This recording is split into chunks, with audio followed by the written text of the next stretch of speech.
Hey everybody, welcome back to the Dungeon Dive. Daniel here, and welcome back to the continuing deep dive into the realms of Four Against Darkness, the solitaire dungeon delving pen and paper game. So today we're going to be taking a look at what I think so far as I've gotten into this game is probably my favorite set of stuff that I've purchased so far. And what we're going to be taking a look at today is the Lantern bundle that I purchased from Andrea, straight through the creator, straight through the official Facebook fan page. And it's really easy to do. All you have to do is email Andrea, tell them that you want the Lantern bundle that's on Facebook. I can't remember exactly how much it was, but I think it was somewhere around $20 to $30 for everything you're going to see in this video today. And I really think it's worth it. I think it shows the real dedication to this kind of like DIY aesthetic and kind of community that is built around this game.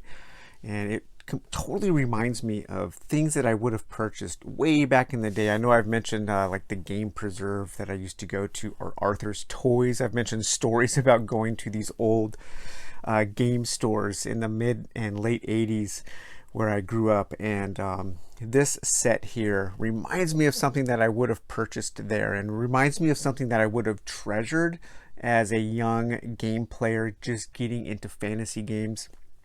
These are things that I probably would have taken everywhere with me.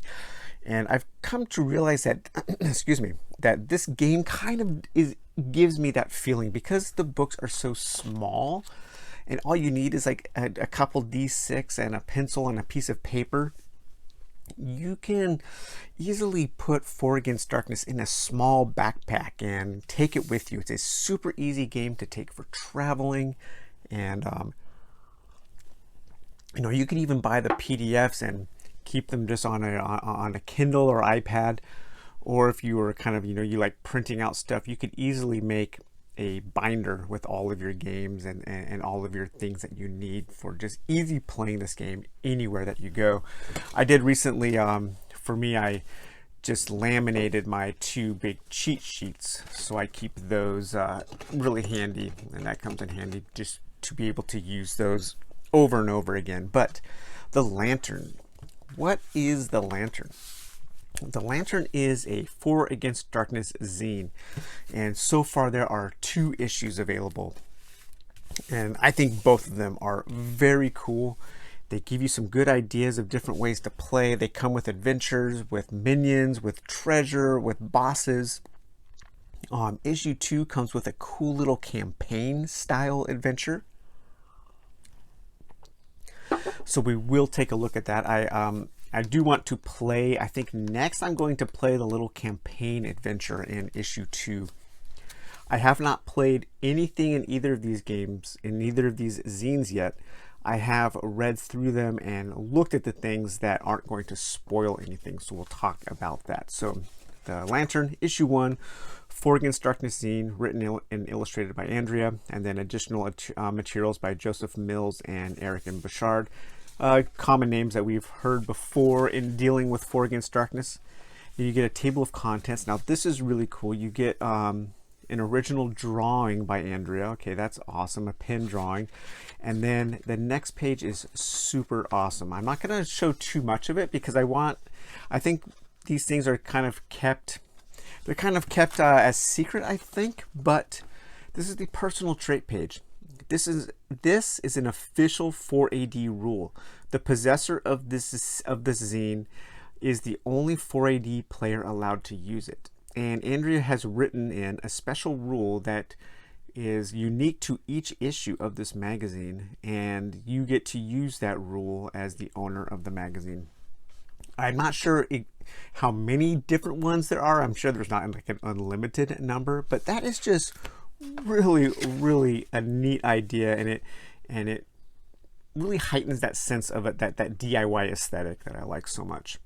So what you get here is you get an introductory adventure for level 1 characters. So this is a really good adventure that if you just rolling up a new party and you want to use something a little different than the randomly generated dungeons in the book, and you will get a cool little pre-scripted dungeon that you're going to go through, kind of an underground gnomish settlement in which you are trying to capture and kill 4 brigands who have stolen some of the gnome's treasure, and you need to destroy them and get back the gnome's treasure to get your reward.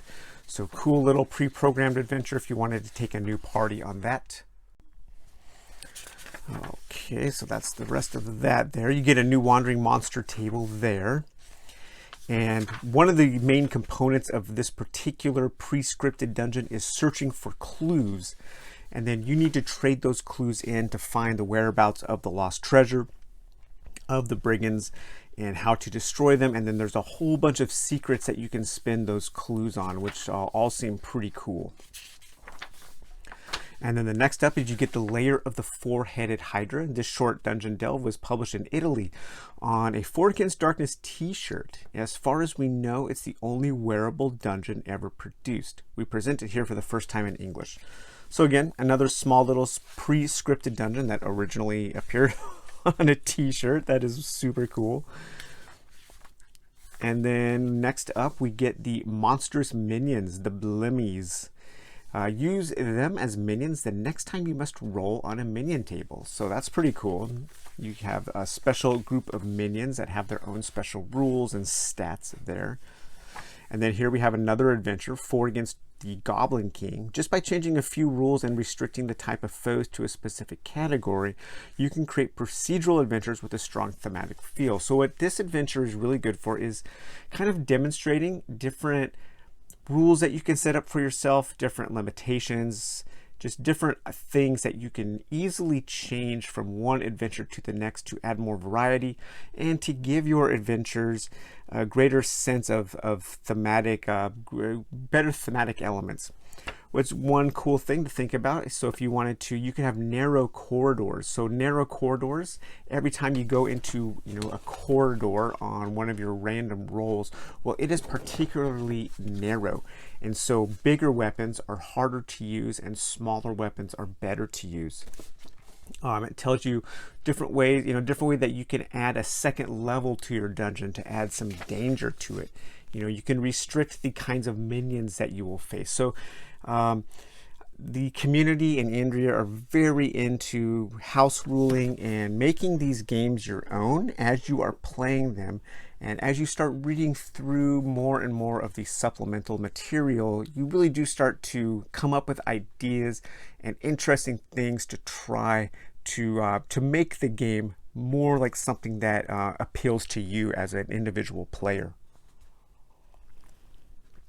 And then this also includes the Sea Kings Orcas, a different faction that you can face against. And then this is a Den of the Man-Wolves, a dungeon for expert levels. So this is for characters levels 6 through 9 here, a more dangerous kind of dungeon, pre-scripted dungeon again.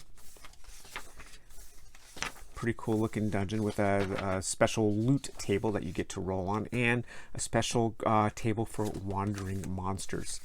So that was the issue 1. Issue 2, they did change the cover paper to be, it's a little thicker and it has a gloss to it. To tell you the truth, I prefer this cover paper on issue 1. I just think it has a nicer feel. So I don't know if they're going forward, if there will be this kind of glossy paper. I'm not sure yet. So this is the Lantern issue 2. Signed by Andrea down there. So again, showing this kind of commitment to him, him putting his hands on every little thing in the game. You're going to get your table of contents, and then you're going to go right into a pretty big adventure, the Watery Cave of the Witch, a dungeon for characters levels 5 through 9, and that was written by Joseph Mills. And it'll be a pre-scripted dungeon again. You're going to go through and fight some witches. You have your own treasure table for this particular adventure and a new wandering monsters table for the Watery Cave. Here you get some lore about the origins of the horned owlbear, which is a weird monster. So it would be kind of a mini boss that you might be able to face. you will get to read a little bit about the lore and its connection with druids. So what I would do with this particular weird monster is, if I had a druid in my party, I would say that this would be, you know, something that we were off to hunt or something, to create a little adventure to hunt the horned owl bear. This is really cool, the Mushroom Menace. Take a look at that, and what does that remind you of that we've looked at on the channel before? If you said Mertwig's Maze, you would be correct. That totally looks like a Tom Wham design, a drawing. It looks like one of the little side mission boards that you would go on in Mertwig's Maze. So I'm really looking forward to playing this adventure. This is a little adventure for level 1 characters, where you start at the entrance to this tree and you work your way up to the top to the layer. And each of the branches act as corridors, and each of the rooms will be the room that you will face off against different creatures, different infectious mushrooms. The fungi folk are in this tree. They've taken over this tree.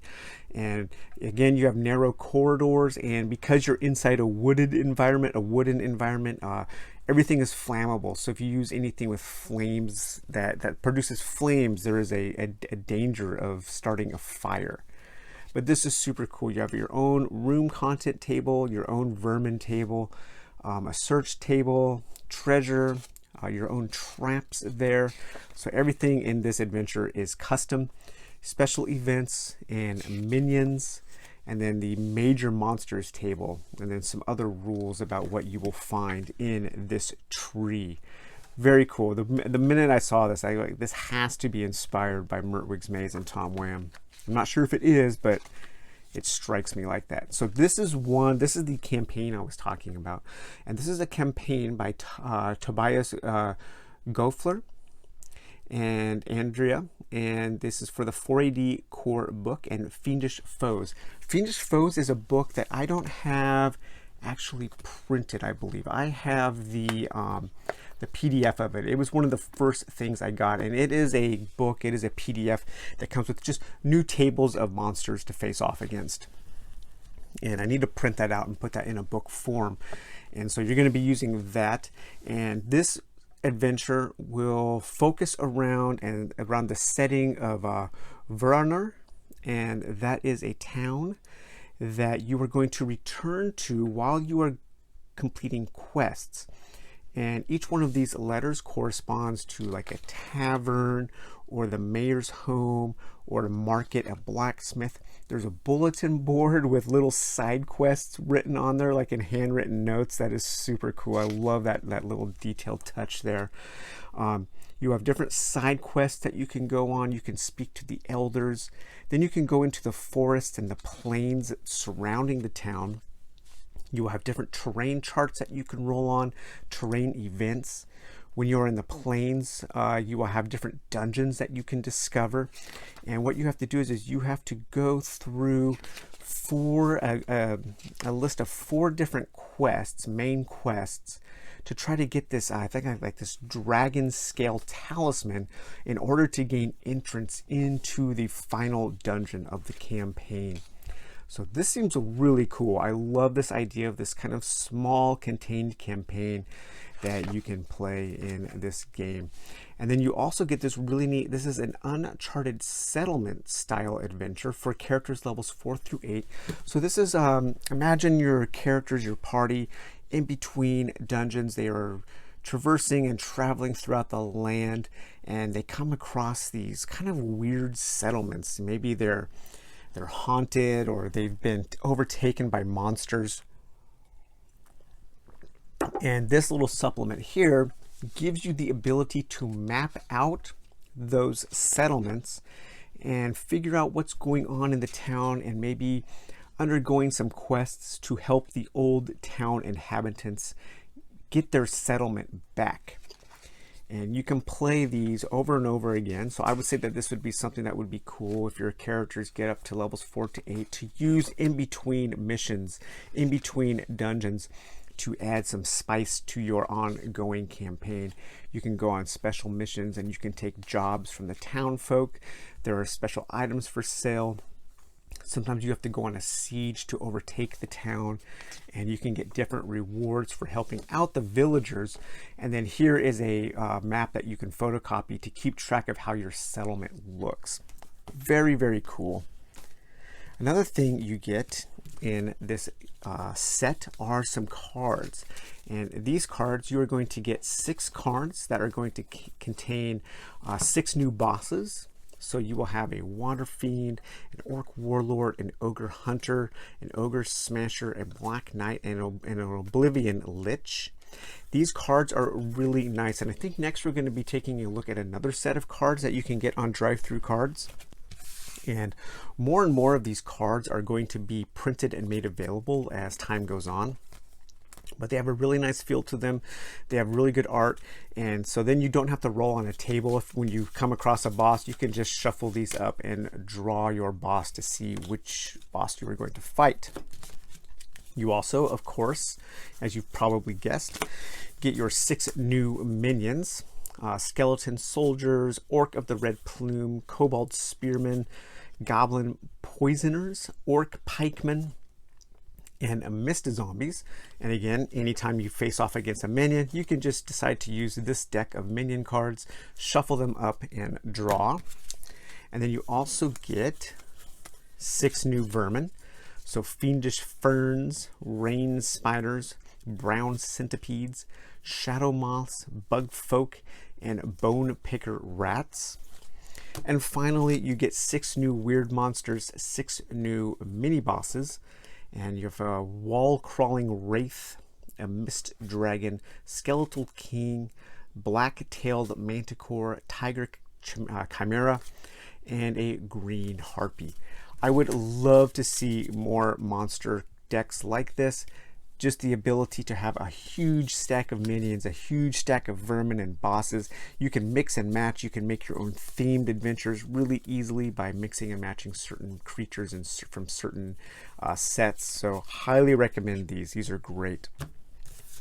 And then you get a few little bonus items here. You get a cool little sticker, 4 Against Darkness sticker. A couple little drawings. You get a lantern bookmark.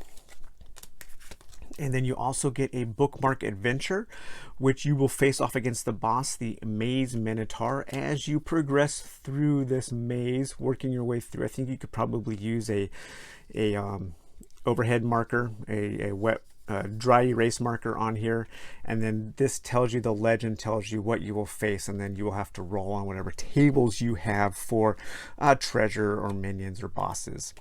And finally, you get this. A 4 Against Darkness, a mini screen adventure for levels 2 to 4 characters.